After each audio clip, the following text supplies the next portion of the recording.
CEO of Deputi PT PBB Aditya Herawan ya kemarin diundang di salah satu podcast ternama di Indonesia itu berbicara bahwa Persib Bandung sedang menjalin kerjasama dengan Gamba Osaka untuk pembinaan usia muda. Wah, ini menarik banget dan ini kita patut beri apresiasi. Tapi sebenarnya apa tujuan di balik Persib melakukan kerjasama dengan Gamba Osaka ini? Dan sebenarnya apa sih maksud daripada pembinaan usia muda ini? Yuk kita bahas dan ini Jurnal Bola.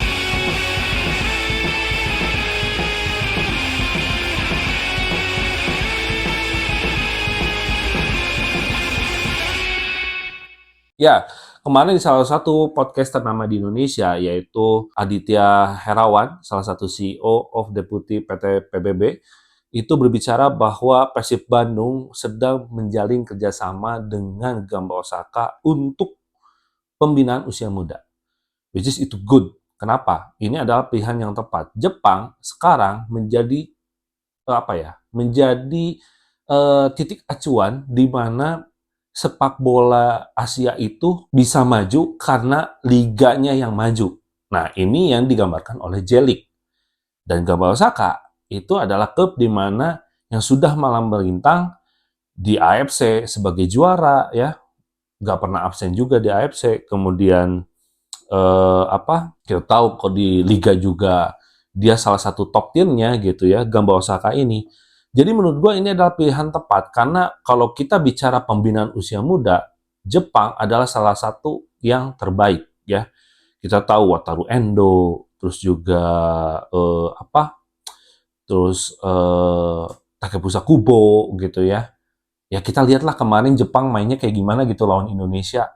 Gila banget ya. Dari secara struktur permainan, organisasi permainan, strategi gitu ya, skill gitu ya. Ya nggak heran gitu kalau pada akhirnya mereka semua bermain di top-top Liga Eropa gitu ya. Dan selain daripada pembinaan muda ini gitu loh, apa sih maksud dari Persib Bandung atau salah satunya PT PBB itu menjalin kerjasama dengan Gamba Osaka. Nah, yang menjadi gambaran pentingnya adalah kita lihat dari berkaca ya dari apa yang dilakukan Persib sebelum ini gitu. Salah satunya adalah ketika menjadi juara Liga terakhir kemarin 2024-2025 mereka melepas semua pemain-pemain intinya, pemain-pemain kuncinya. Ya. Kenapa? Karena baik lagi, karena Persib sekarang sudah menganalisis apa yang akan terjadi ke depannya ketika Persib telat melakukan regenerasi. Ya.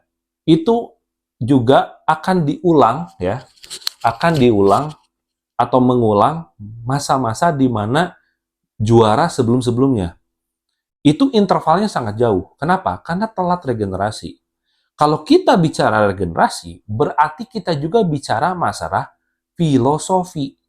At least, apa yang dilakukan oleh Persib Bandung sekarang adalah fokus terhadap membangun filosofi. Ya, dan ini adalah keputusan yang tepat menurut gue untuk meregenerasi Persib Bandung menjadi lebih baru lagi. Ya, dan kalau misalnya kita mempertahankan pemain lama itu juga ada kans di mana Persib Bandung itu akan menemukan titik jenuhnya gitu loh. Karena kita bicara pemain sebelumnya adalah pemain-pemain yang sudah hampir mendekati masa pensiun ya. Secara performa juga menurun dan terbukti di AFC pun di Champions League 2 juga pemain-pemain Persib ini yang tadinya di liga itu sangat perform ketika bicara di Champions League itu ya biasa aja gitu loh. Kenapa? Balik lagi, Persib butuh pemain-pemain yang bisa mendukung secara pengalaman, skill, dan juga performa untuk bisa bersaing di Asia. Ya. Nah, kembali lagi dengan masalah filosofi. Filosofi ini perlu diciptakan.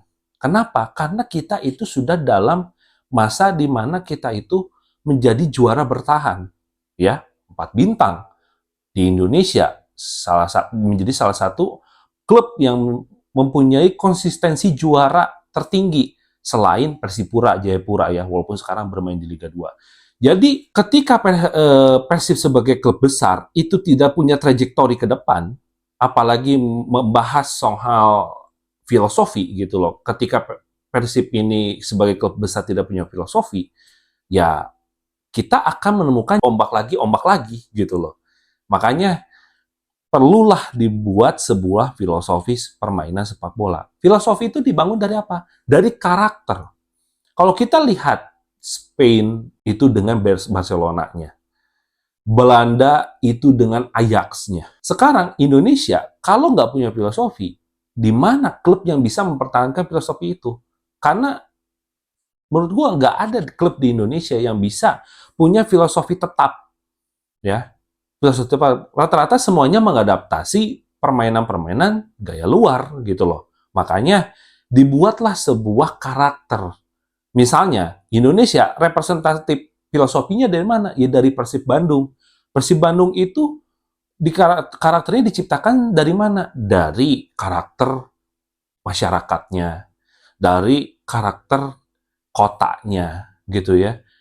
Karena itu akan terbangun dengan sendirinya gitu loh. Kayak di Inggris gitu. Kenapa di Inggris itu filosofinya dulu adalah kick and rush? Itu karena yang mewakili daripada filosofi atau karakternya itu dari para working class. Karena kebanyakan Inggris itu adalah kelas pekerja. Nah, Bandung ini seperti apa sih? Nah, ini yang harus bisa digambarkan.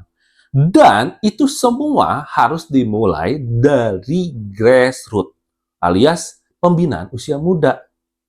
Makanya, kenapa sih kita lihat misalnya contoh, Jajang Nurjaman itu di-hire sebagai direktur teknik. Kenapa direktur teknik di Persib malah fokus ke pembinaan usia muda? Karena memang awalnya semuanya dari grassroots. Gitu loh. Kalau kita membangun filosofi langsung ke tim senior, menurut gua itu adalah terlalu loncat gitu loh. Karena yang bisa dibangun itu dari sebuah kebiasaan, apalagi pemain-pemain muda gitu ya, yang sedang mencari jati diri dan segala macam, itu ya paling tepat adalah dari grassroots. Nah, Gamba Osaka ini mungkin adalah salah satu daripada representatifnya daripada sepak bola Jepang. At least kita bisa mengadaptasi awalnya. Sambil kita mencari karakter terbaik dari filosofi Persib Bandung sendiri sebagai klub, bukan secara taktikal aja ya, tapi secara karakter si pemain sendiri gitu loh. Itu seperti apa? Nah, ketika nanti semua udah terbentuk, filosofinya terbentuk, blueprint-nya terbentuk gitu ya, visinya terbentuk, itu akan melahirkan pemain-pemain muda yang punya nilai tinggi. Alias apa? Persib pun bisa melahirkan pemain-pemain dari grassroots untuk bisa diorbitkan ke kancah nasional. Ya, kita tahu sendiri ya, Persib berapa kali melahirkan pemain-pemain sepak bola yang bisa mewakili timnas. Salah satunya yang paling tertinggi sekarang adalah Beckham. Gitu loh ya. Makanya inilah yang paling penting kalau misalnya kita bicara soal bagaimana Persib sendiri harus punya filosofi. Itu bisa menjadi representatif negara. Mungkin pahamlah kalian semua di sini ya. Dan ini gue sangat menyambut banget Persib pada akhirnya berbicara ke arah sana gitu.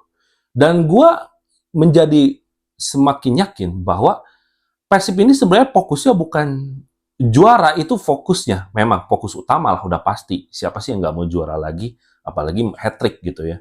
Tapi fokus visi jangka panjangnya adalah bagaimana Persib bisa sustain di Liga dan menjadi gambaran sepak bola nasional.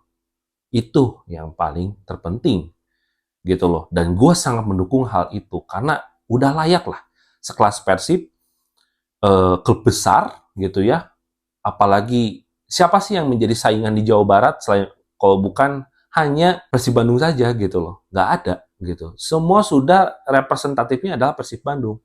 Dari kakeknya, dari bapaknya, sampai kita anaknya gitu. Ya, jadi kita nggak akan nanti akhirnya kehilangan apa ya, talenta yang bisa mengangkat klub kita dan liga kita juga dan timnas kita ke depannya. Apalagi representasinya adalah Jawa Barat. Oke? Ya, mungkin segitu aja dari gua. Terima kasih yang udah nonton. Kita harus sambut baik dengan maksud dan tujuan Persib sendiri. Sekarang menurut gua udah di arah yang benar, dan thankful buat Kang Adit yang udah berpikir sevisioner itu gitu ya. Yang tadinya mungkin di manajemen sebelumnya belum terpikirkan, sekarang sudah terpikirkan hal itu. Dan yang paling penting adalah pendekatan terhadap elemen masyarakat atau elemen para fans atau pendukung. Itu yang paling penting. Oke, jangan lupa untuk like, komen, dan subscribe channel ini. Tonton terus channelnya Marcel Jurnal di episode Jurnal Bola.